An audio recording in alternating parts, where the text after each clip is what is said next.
now for our final segment, we would like to talk about some state and local initiatives, starting with the Florida ballot measure, which is going to really change electoral politics. So in most states, an overwhelming majority, if you are a felon and you've served your time, you're re-enfranchised, you're given the right to vote back. A lot of southern states have rejected this idea, and it's technically constitutional, citation needed. Florida was one of those states that did not give back your right to vote unless you appeared in front of a panel. I believe the governor is in charge of that, and under Governor Rick Scott, I believe out of 1.5 million disenfranchised people, only about 3,000 got their voting rights back. So this amendment would and will be implemented. It got the amount of votes needed to pass. Will basically automatically grant them their right to vote, which has a massive precedent, including implications for 2020 and beyond. Yeah, it's I believe the number is 1.5 million new people will be eligible for voting, and 538 did a bit of an analysis, and they said since ex-convicts tend to have a lower turnout rate, they're saying they estimate about a 20% turnout rate, but that still turns out to 300,000 new voters in Florida, majority Democrat. And as we saw both in the 2016 presidential election and in these 2018 midterms, both at the governor and Senate level, it's coming down to 1 point consistently in Florida. And those extra 300,000 majority Democratic voters is going to make a huge difference in Florida electoral politics for years to come. And now moving on, we wanted to talk a little bit about gerrymandering in the Midwest. Yes, so one of the Republicans' biggest success stories after their 2010 capturing of the House was the capturing of many governor's seats in the Midwest. They claimed Ohio, they claimed Michigan, they claimed Wisconsin, Pennsylvania, and with that came the redistricting cycle, which resulted in a massive gerrymandering, not just in the Midwest, but across the country, in terms of kind of gaming the House in their favor. Not that it's never been done before, it was just done extraordinarily well, and it was able to hold for much of the past decade. Of course, we've seen that unravel a bit, but only because the map is getting older and demographics are changing.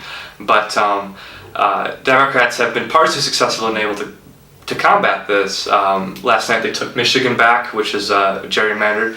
They took Wisconsin back, which is gerrymandered much more at the state level than at the congressional level, but still has implications. They won re-election in Pennsylvania, which gives them a shot there. They now have the governor's race tied up last year in Virginia, which was also heavily gerrymandered. One to watch in 2 years will be North Carolina. Governor Roy Cooper won that in 2016, but he'll need to win again to keep over those maps. Those are all races that, if you unravel the congressional districts, that's about a dozen seats or so, and that can make or break a majority in Congress. Now, Democrats came short in Ohio, which has one of the most ridiculously gerrymandered seats in the country. There have been voter initiatives to come up with a more fair system, but nothing creates a fairer map than a divided government. So we'll see. Yeah. What you do see is there was not too much of a breakdown of what 538 calls the trifectas, which is where you have governor, Senate, and House in the same party. There might have flipped party a little bit, but the fact that the three are housed under the same party has not really dissipated. And I think what you're going to see there is immense partisan control over gerrymandering in 2020. Now, there are efforts out there to pass certain constitutional amendments to stop gerrymandering, but those aren't very far underway. It's going to be, I'd say, many more years before those really get into effect. And yeah, I think what we're going to see is more partisan gerrymandering, maybe now more on the Democratic side than if this kind of blue wave hadn't happened. But I think we're still going to see a lot of partisan gerrymandering both at the state and national House level. I think one of the bigger takeaways from this election, this has kind of been building for a while now, is that while progressive policy has been stunted on a federal level from just the Senate and the House, there has been tremendous success for progressives to enact legislation through ballot initiatives. I think that is something that's underrated, but is being immensely utilized. We've seen marijuana legalized now in 1 of every 5 states. We're seeing Medicaid expanded in states where the legislation wouldn't touch it because it had Obama in the name of Obamacare. But people will vote for it, and they'll vote and they'll say yes.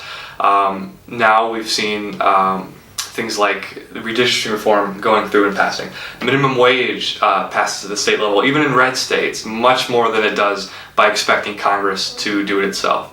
It's an example probably of kind of states taking advantage of their own destiny, and it's something to look forward to if you're trying to establish policies and things at the state level to try and get that to move forward in the national level.